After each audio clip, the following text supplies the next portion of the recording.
Чарли Чаплин живя 88 години. Той ни остави 4 изказвания. Първо, нищо не е вечно на този свят. Дори и нашите проблеми.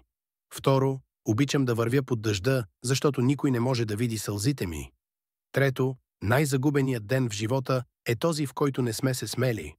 Четвърто, 6 най-добри лекари в света са слънцето, почивката, упражненията, храненето, самоуважението и приятелите. Придържайте се към тях на всички етапи от живота си и ще се радвате на здрав живот. Ако видите луната, ще видите красотата на Бог. Ако видите слънцето, ще видите силата на Бог. Ако погледнете в огледалото, ще видите най-доброто творение на Бог. Затова вярвайте в това, ние всички сме туристи. Бог е нашият туристически агент, който вече е определил нашите маршрути, резервации и дестинации. Доверете му се и се наслаждавайте на живота. Животът е просто едно пътуване. Ето защо живейте днес.